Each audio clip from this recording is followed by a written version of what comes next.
Well, hello there, and welcome to my kitchen in Baltimore. My name's Peyton, and this is Life Should Be Delicious. This week, we're gonna do steak with mushrooms. Good. Let's get going. So the first thing you're gonna need is a steak. I would suggest to get something good and organic and thick. The thicker the steak, the easier it's gonna be for us to get that really nice medium rare.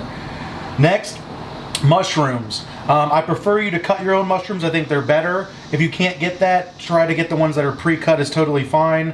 And then lastly, some butter. Get some real butter. Get some good butter. Stop buying cheap butter.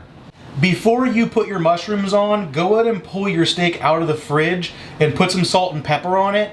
That way it'll heat up and it'll cook a lot more evenly than coming out of a stone cold fridge. All right, first thing you need to do is turn your oven to 425. Go ahead and put a pan on the oven with some olive oil in it and about a tablespoon of good butter.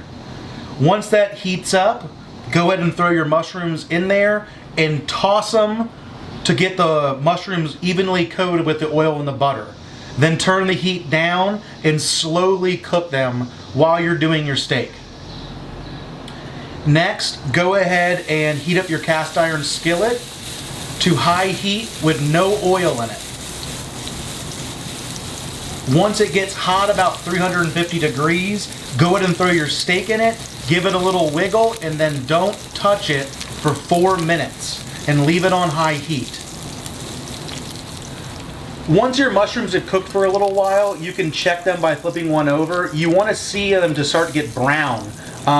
Once they all get evenly brown, then you can flip all of them and cook them on the other side. But that's what you're really looking for mushrooms, is to get that brown layer crunch, which really gives them that flavor. After 4 minutes, go ahead and flip it and throw it into a 425 degree oven.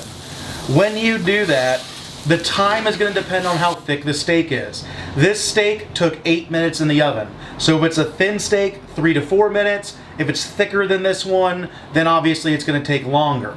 I pulled it out at 110 degrees internal, which after resting gives me about 125 degrees almost perfectly.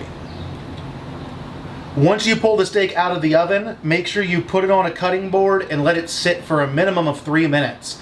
That way when you cut it, all the juices don't go running out and you get to enjoy them when you eat the steak.